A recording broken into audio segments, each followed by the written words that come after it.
go. Okay, we're back at it. Good evening, everybody. It is February the 7th, 2019, and it's a Thursday. It is a Thursday, yeah.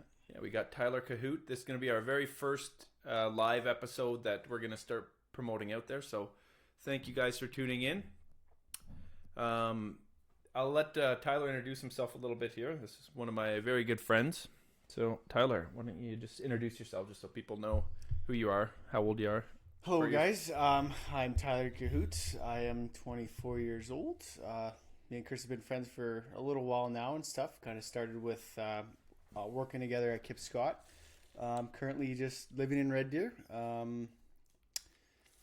Running a business with my dad. We broker vehicles to the States right now based on the exchange rate and stuff, and more or less just having fun, doing whatever.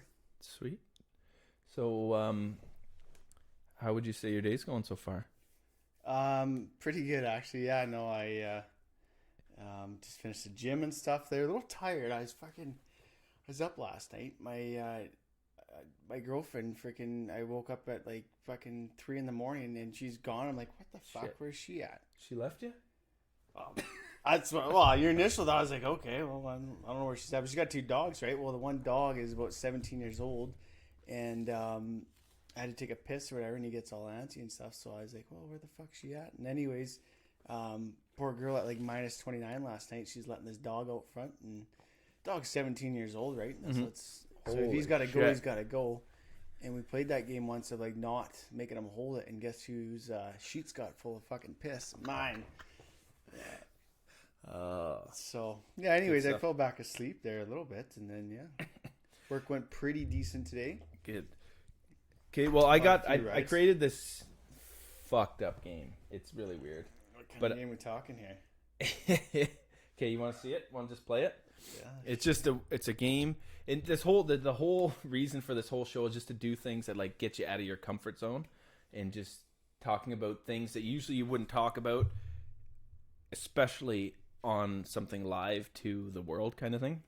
So let's have a little look here.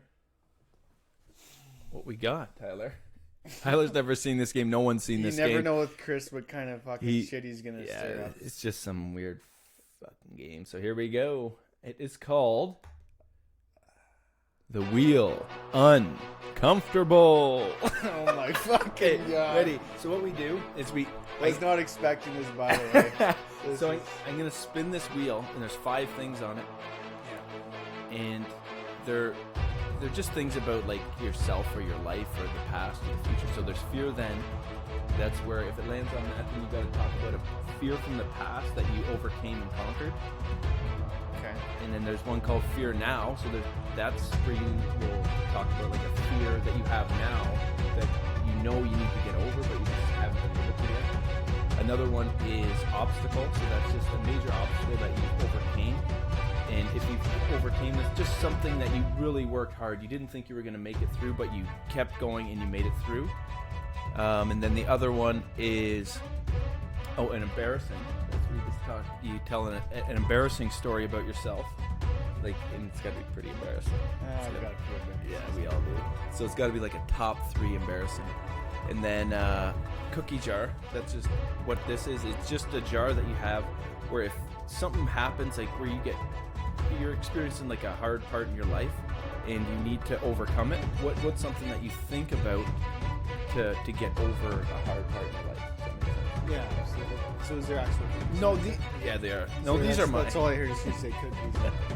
Yeah. No, those are mine that I made. We should get some. Are they wheat cookies or are they not? No, they're paper cookies. Okay, so do you want me to go first? Yeah, sure. Something else done.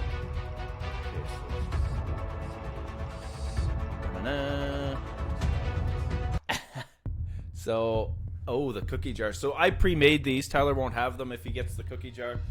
So these are just a list of things. I actually got this from David Goggins' book for when because he's had one of the most fucked up lives. When he was going through the hardest parts of SEAL training, he said he'd have to think back to the really hard things that he's been through, and it'd help him get through like the hardest parts. And so I just made a list. Yeah, like when they're sitting in the water at minus 21. On day kind of like in a metaphoric state. He's got to get his head up just to think of being somewhere else to get out of the environment that he's physically in. Yeah, so this is just one that I've already written from the past. It's kind of a note to myself, so I'll read it so it makes sense to you guys. So the Virginia factory was bought out by our competitors, so I was left without warranty on our products.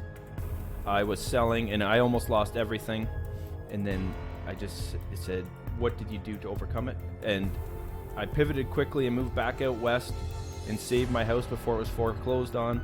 And it just says you're a fighter with great determination. So it's just kind of something to like pump yourself up if you're at a point or time in your life where just shit's really hard, and you just go back on memory, stuff that you've been through, and it just helps rebuild that confidence within yourself. Absolutely, because like if you've been through something once, it's like, yeah, well, if I did it once, I should be able to do it again, right?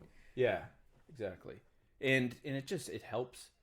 Even like when things get super hard, sometimes you get lost. And I know you're 24, but I'm sure you've been through things where it'll happen and you're just like, what the hell? 24 going on 40, buddy. So you don't know if something happens, and you just got to take her. Easy take her, buddy. Okay. Ready for yours? Sure. It's kind of cool how you program that and stuff. Just say something. Yeah, Some app or something? No, it's all within. So let's do it for a second. Oh my God. Boy, you're freaking me out. Fear then. So what's a fear then? What's a fear that I used to have? Yeah. Fear that I used to have would be That you've overcame.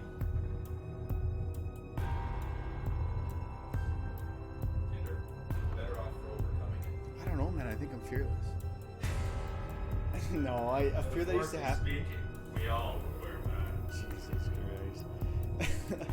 A fear that I had was definitely traveling. I went abroad 3 or 4 years ago, and I went on my own. I had a couple friends. I had a good buddy lined up, and it just didn't work out, and he kind of canceled about 4 months before I went to leave, which, you'd think is a lot of time, but long story short, it's not when you're planning to be gone for 6 months or however long. So I just took it upon myself to say, you know what, I'm just going to grab a backpack and go abroad. I started off in a travel group, and so I guess it was fearful for me to just simply jump on an airplane and get out there and go meet people and see the world. And I learned it too, right? I had to learn how to embrace it, different cultures and different accents and that kind of thing too. So that would definitely be. So what were you afraid of? Like, what was the fear about?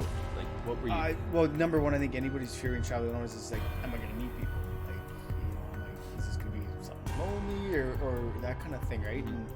And you go and it's the exact opposite. Number one, there's tons of people traveling abroad by themselves, and then you're kind of it's a similar culture, and you all kind of share connection through the independence of just traveling and the sights, and again taking in the culture and a little bit of the party life too. So alcohol, that's the answer to that one. That's how you did it. Like, so that was a fear, and then now it's a big thing for me. I don't get away as much as I'd like because of this business, but I just feared just being on my own by myself in random countries, and there's so much to fear. It's the language barrier, the just everything. So I approached it initially with a travel group, so I kind of knew roughly where I'd be, but still just I really had to get out of my shell, meeting people from all over the world, and trying to find even just simply trying to find a connection and everything else with random people you have nothing in common with, right? So. And then would you say you overcame it now and you're good? Oh yeah, for sure. No, at any given time, if I didn't have the business and job that I have, I'd probably still go abroad for a few months of the year anyways, and then get back to focusing on my career. But that's just kind of what's in front of me at this point. So. Okay. Sweet. So and the goal of that is just to kind of just go over fears, and it's just because we're just everyday people. And I believe that's all it's going to watch us is just, if anyone does, is just everyday people can just see that everyone has stupid little fears, but then they'll realize, and if enough people are on the show and they see stupid little things that people are scared of, and then people are always overcoming them, and then they feel so much better on the other side of that fear, that I think it's just going to give them, just going to, over time, just keep showing that the people are most fearful of shit that doesn't matter. Well, the only person that instills fear is yourself, and it can really restrict your life and where you can go with it and the opportunities that are upon you. There's a quote with fear. It was just the other day, and I think it was on another podcast that I was listening to or whatever. I wish I remembered the exact words or whatever, but it's basically what I just said, that fear can either restrict you, or if you can control fear, you're going to bring so many different experiences and opportunities into your life. Yeah, so That's true. It's good. Yeah, Excellent. oh, we got the glasses on. Yeah. So, Do you want? Is it your turn or? didn't I do it? Well, you want to keep going?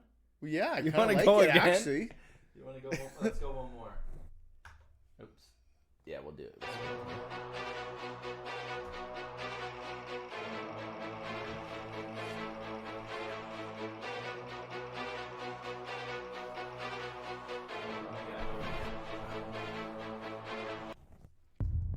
Obstacles. Shit.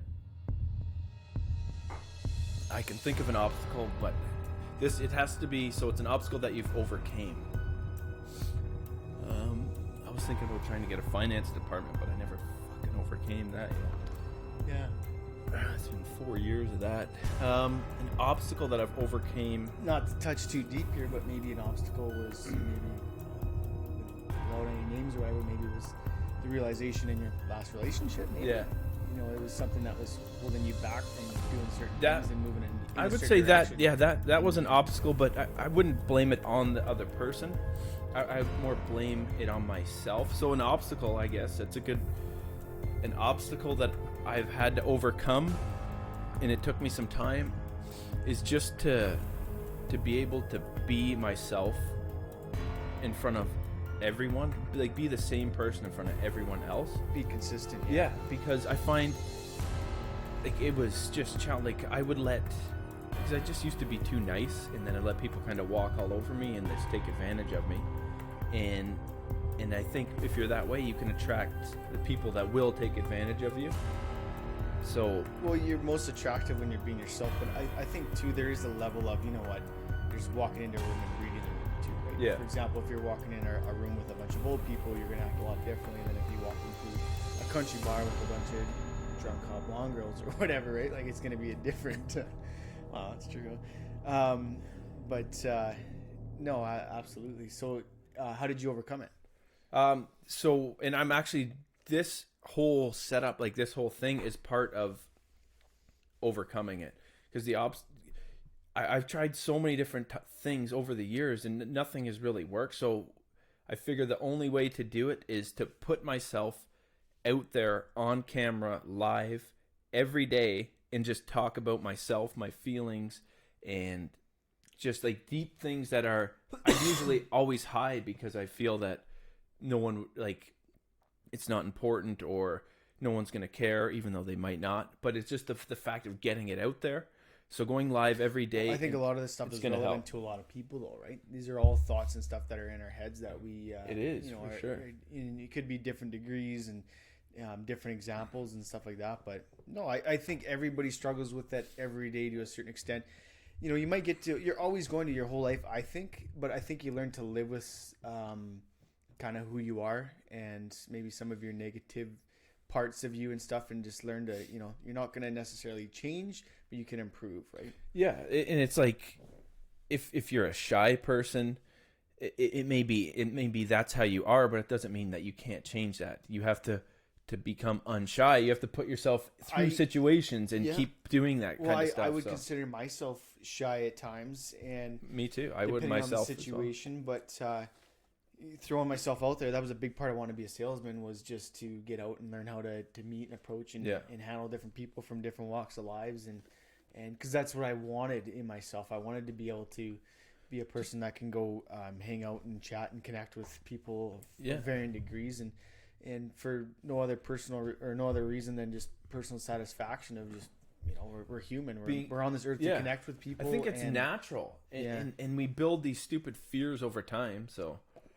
I don't know. I think it's I think it's a good thing just to keep pushing through those the fears that we have. Yeah, well, and I think a lot of people's fear are based on vulnerability, and not wanting to be vulnerable and be authentic. And that's a struggle for, I think, so many people. But what I find is when I'm sometimes, most vulnerable, that's kind of, your most authentic, beautiful self. And I think people learn to appreciate that too, right? And because I think that's what's more attractive when you're being like, when you think of fake people. No one likes that fake person. No one likes that person.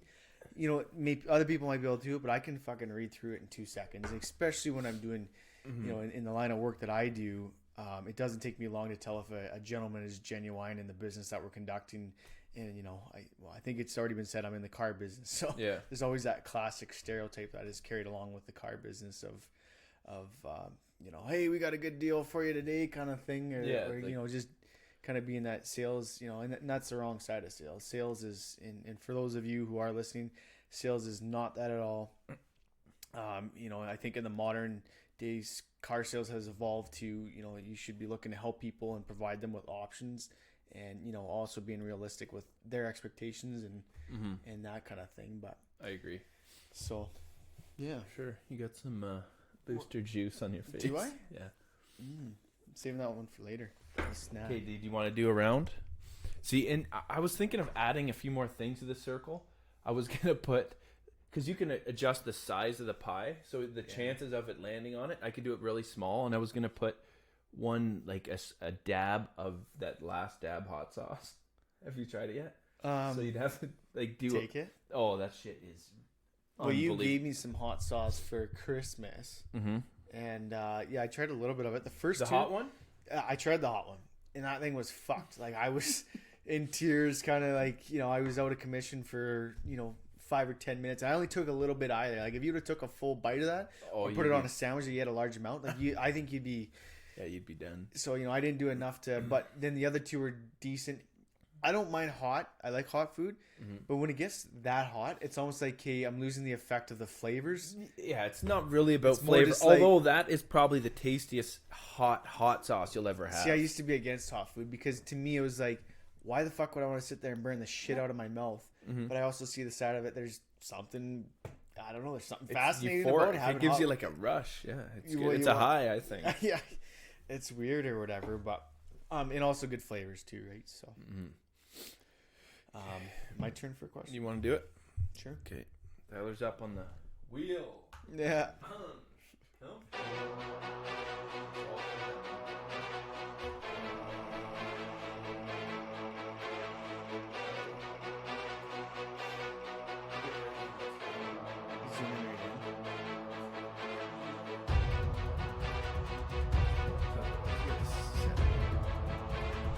Yes, we did do obstacles, something that I don't overcome.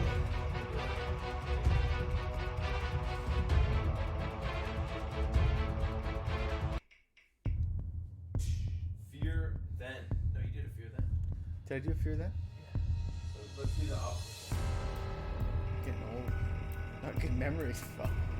Well, I think because you just did it, so we thought. Oh, yeah.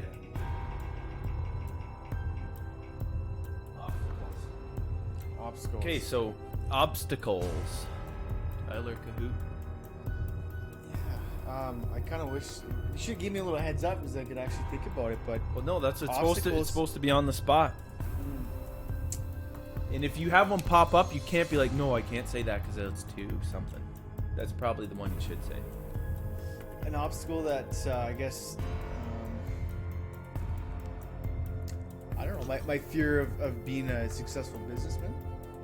I think, when I grew up and stuff and at a young age, I was always kind of, people see me differently and held me to a standard. And it was like, okay, great. Like, aunties and uncles and grandparents and other people. And I remember, I'd hear the guys say to my dad in the background, you got a good one there, Dean. You got a special one or something like that, right? And it was always like, okay, so now I'm out here I got to overcome this obstacle in my head that it's like, can I actually do it? Like, okay, you can sit there and I sit, think and dream and ponder, and if I did this or did that, and obviously a lot of it's to do with cars, and then it actually becomes a reality and sets in. It's like, okay, now I actually have to make this happen and stuff. And so far, I think I've overcome it. I mean, we've had 3.5 hitting 4 years of successful business. Yeah.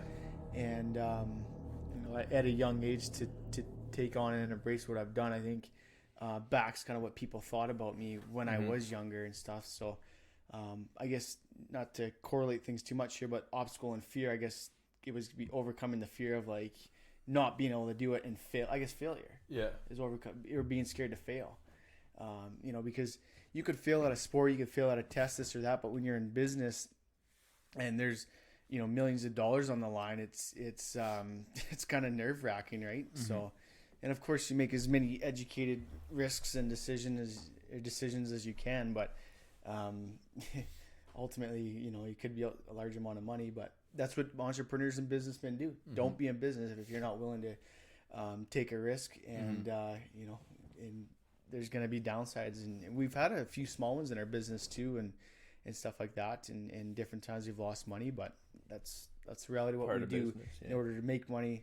There's a certain level of risk that you have to take in order to do it. So exactly.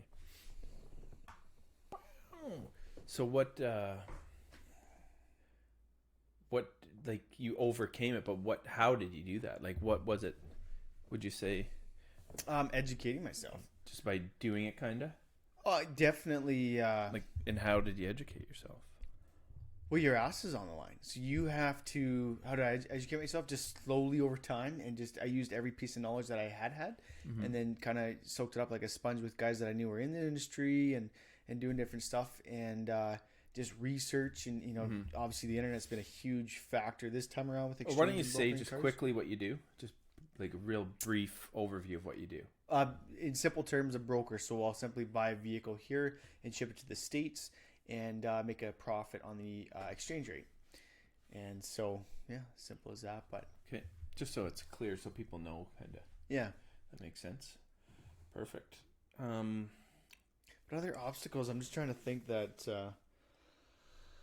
I don't know. Not to sit here and make it sound like I don't have any obstacles or anything, but it's just hard to. I just crush everything. I'm so good at obstacles. I'm a fucking. Okay, Tyler, I need you to talk because my fucking mic just fell off. Did it? Obstacles, man. Jesus. Hey, welcome to Hollywood.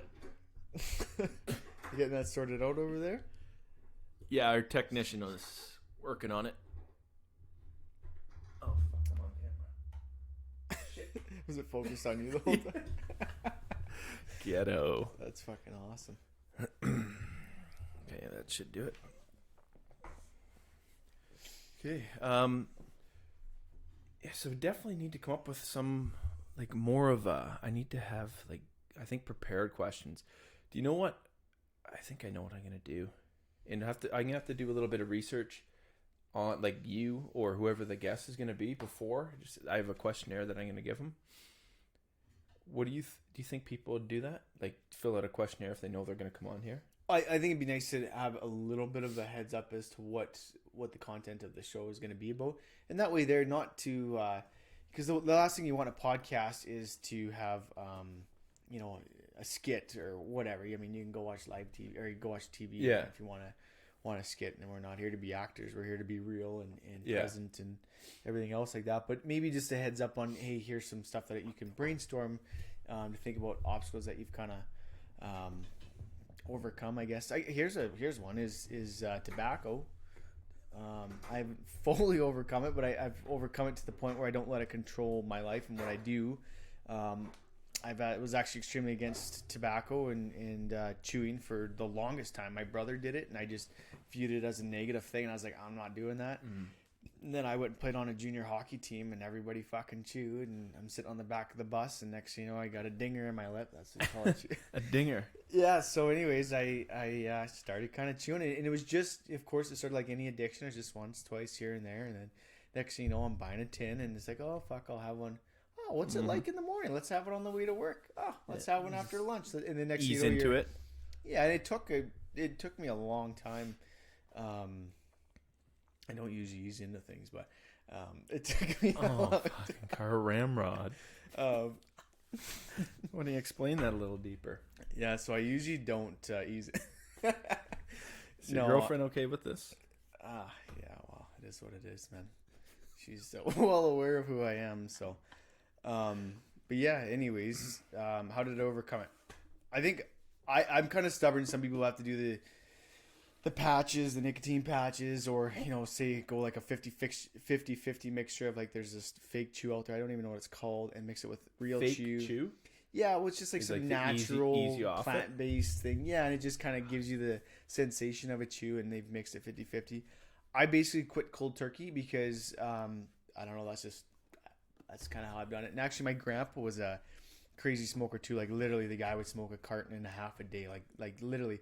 Oh. Well, that dude. This is back in the 70s, right? So he had one. A day? He had one in his bathroom, like the one at A carton? Yeah, well, he'd have a carton there, one in his office, one in his car, and then one in his semi truck. Like everywhere this guy would go, he'd have one in the carton. He would smoke all day long. That's how he's able to smoke that many. Because I remember him telling me, I'm like, how could you physically always have a cigarette lit up in your mouth for that fucking long? That's nuts, man. And it'd be tough today too with all the rules and regulations about smoking in You'd public have to areas. sit there and Yeah. like all fucking day. So I asked him, I said, Grandpa, how'd you do it? And it's just like that classic old school. And I was actually kind of looking for some inspirational kind of, Tyler, you just got to this, just straight up, no, I just quit cold turkey one day. I was like, how did you do that? He's like, I just did. And I was like, okay, I guess it's that easy. They just decided not to do it. And then, so I didn't, whatever. And then I was like, well, I guess if you're just stubborn but I don't think it's about being stubborn or old or whatever.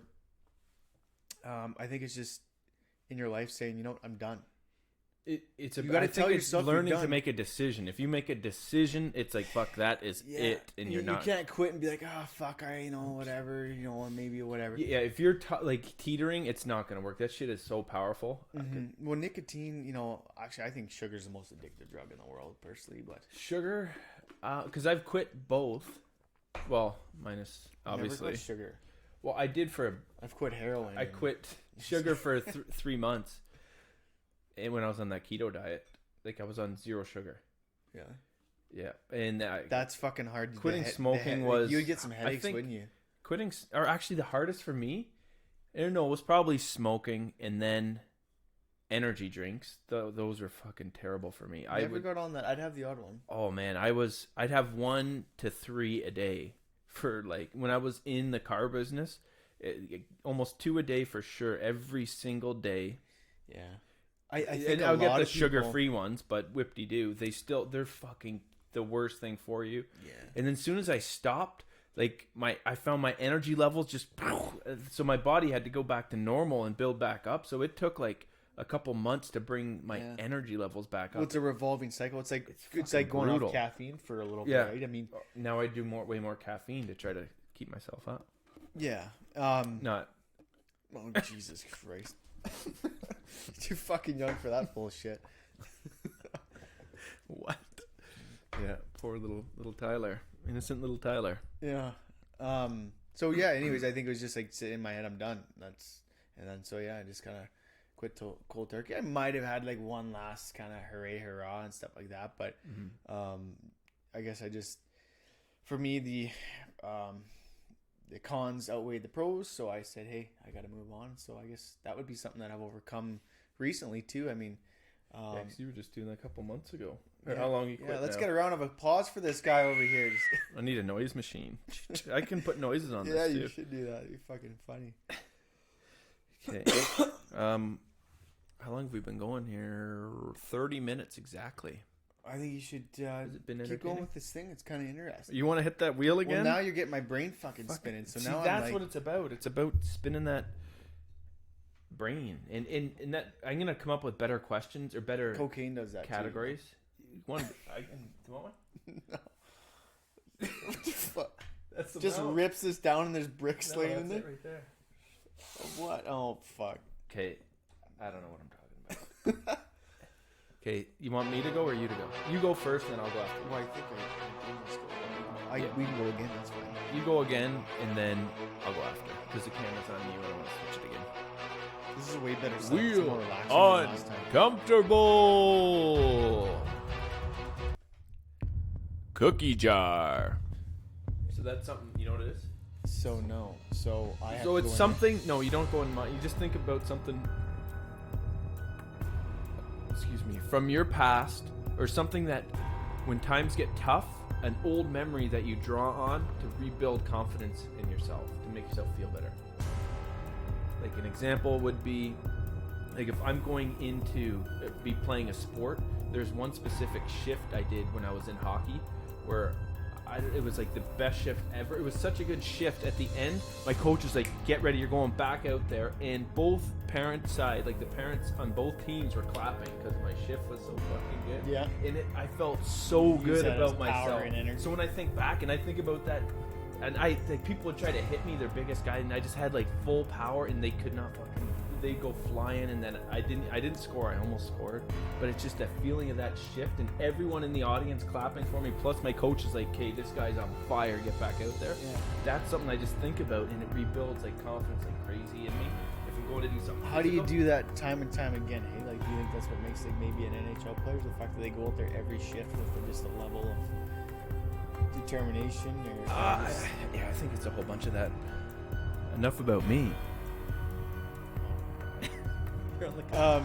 So I guess for me, sports would be a good analogy of it. When I was 15 years old, I played on a hockey team, and I wasn't like I was talented, but I wasn't a crazy good hockey player. But I worked really hard, and I got myself in good shape. And so, anyways, I made a higher team when I was 15 years old. Pretty happy and pretty proud of it because I played some lower level hockeys and stuff like that, and had a few injuries. It broke my collarbone pretty bad one year, and didn't get the chance to try out and make a higher team and stuff. So I just got selected for a mid-level team, and so that was a big confidence thing for me. Was, am I able to play at a lot of my peers that I would hang around at school with? Can I play at their guys' level? Because I hadn't played with them in a couple years, and in hockey and everything else, it's kind of the level hockey play. Anyways, long story short, one thing that was inspirational about that year is I just stayed consistent, and I stuck to just improving my game. I had a hockey option in high school, and I played that, and I was fucking skating 7 days a week, and I was a hockey nut, but I was just consistent. I stretched every night, so I'd go on the elliptical for 10 minutes, get warm, stretch every night, and I just did that all year long. And in the good games and the bad games that I would have, I just stuck to it, and sticking to it, I literally, by the end of the year, my coach was like, "Wow, you're probably one of our top 2D men, not the number 6th or 7th that just made the team." Yeah. And it just, that first kind of year? inspiration just motivates me. It's just like, wow, I kind of started here. I made a game plan. I set goals. I worked really hard, and I was able to, by the end of the year, be one of our best defensive players. And so, that maybe kind of correlates to in business nowadays is I'll have a bad day or a bad afternoon, but when you think about, you just do the small things consistently and do them well and do them right, they add up to a good thing. And no matter what, eventually they will, even if there's a few negatives in a row, right? They say bad things come in 3 or whatever, but and then just looking back and seeing our whole year overall and looking at the big picture too, right? So That's good. yeah. And do you use that? Well, it pops in my mind that, hey, so if that worked because I focused for a solid, you got like 4 months of training, 8 months off. So if say solid a year, say 8-month season or whatever, and look what I was able to accomplish because I was consistent. I stuck to what I wanted to do, and I had a vision, and I ended up trying out for a junior A team. I got invited back to the main camp, and things were on the up and up, and so that stint in my hockey career just, among many things that sports bring to, obviously Sports are being a huge team for player, all the building that different up. aspects of it. It was that gave me the confidence that if I put my mind to it, you can do it, kind of thing, right? Yeah, and that's a huge thing about sports. It gives you structure, and it tests you against yourself and other people, so you can see. And then it makes you think, "Oh, dude!" And I think it really. So it's probably something I want to get Brant into. For sure, you should. Same thing with golf. So it's But you don't want to push too hard. There's parents out there that push their kids, I think, too hard, and then they get burnt out. And then they're like, "Fuck, I don't even want to play." I think they're trying to live the dream through their kids. Yeah. And obviously there's opportunities in hockey and statistically whatever. I think too, for some parents it's a dream that they have for their kids because it's an outing of their maybe lifestyle that they're living right now and a job that they don't like. Well, it would be cool if your kid would fucking made the NHL, no matter what. That would be cool, I think. But and then maybe just passion for your kid and everything else. But the thing about my dad was always very realistic, sometimes too honest and stuff like that. But I appreciate that because he wasn't biased. You know, if there's and he's never been that way in my whole life. He's always been, like I said, sometimes a little bit too honest. Sometimes you'd be like, oh, well, you probably didn't have to say that, but thanks, all. Yeah. But that honesty and stuff, people really do appreciate it too, because, you know, there'd be a lot of hockey parents that would nag and complain and my little Johnny this or that or whatever. And the ones that were most respected were ones that just, hey, we're not here to cut the bullshit out. We're just here to play hockey and have our fun. Our kids are going to play hockey. Yeah. And you know what? If there's a future for your kid or whatever, then that's great. But it's not like there's not. You're trying out for the fucking NHL right now. Hey, man, we all get jobs eventually, right? Yeah. So, Yeah. Sure. I guess living the dream, but yeah. So, but yeah, you should definitely look at doing something with Brant. There's so many qualities, and like, hey, maybe hockey's his thing, maybe it's not. It could be a lot of things, right? Maybe he's, I don't know, maybe he'll play badminton. I love badminton. Yeah. There's another sport example too. I remember grade 6, I tried for the badminton team. I fucking barely They made had a that badminton team? Yeah. Yeah, it was awesome. We had like Never. Yeah, you'd play other schools, you'd play people. We didn't have that in Ontario. And then you'd have provincials, and then you'd have like nationals, and like I never made it to that level. I think I made it to provincials. But here's an example for you: badminton. I fucking barely made the team. In fact, what did they call it? I'm not an affiliate, or I was like an extra. Bench warmer. Well, yeah, I was like, if someone's hurt, you get to come in and play. Yeah. You will make our team, but you know you're watching the whole year, whatever. And so I took it. I was like, fuck it. I really like the sport. I did. That was like me with basketball in high school. Yeah, I just wasn't overly, talented at it, but I fucking worked at it and stuff. And like, so the guys, there'd be like 12. I think 12 guys would make it, 12 girls. So our school would be a team of 24. So I was like number 12. You did it for the girls. 13th. Oh, always, man. I would play mixed and stuff. Yeah. Sit in the back and watch them. So you had 12 on 12 or 12? No, so like 12 people would make the team. You'd have some guys who play singles, doubles, mixed. Oh, I see. And so anyways, my point is the next year, like I tried really hard. We used to go to the Collie Cut. That's the local recreational facility and meet after school and play. And tryouts next year, after playing all the other kids in tryout, I was 5th on the team the next year.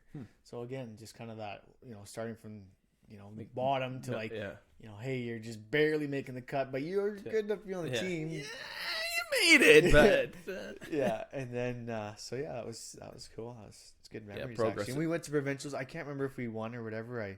I was in mixed and stuff, and yeah, that was good. Mixed doubles, they call it. Mm-hmm. Cool. But yeah. What else do you know, Christopher? Oh no. What the fuck?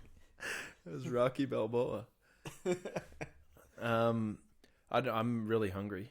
I know that. It's 8:30. Yeah, me too. 40 minutes. Do you want to go get something to eat and then we can, if we want, come back and just do another one, or just call her a night? Well, we can definitely do that, but I say we shut this down. And thanks everybody for watching me and Chris again and listening to our rambling and our insights. It's a work in progress, so bear with us for the sketchiness and the moving of the cameras and everything. But I hope the audio was better at least this time, and the video hopefully is better with our new setup. Hopefully you're more comfortable in the cam. Yeah. The mics are good. I think it's getting better and better with the wheel of I don't even remember wheel something. But thanks guys for watching, and hope you have a great Thursday night. Adios.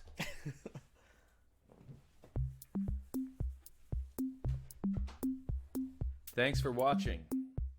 If you enjoyed the show, please give us a like, subscribe, or comment down below.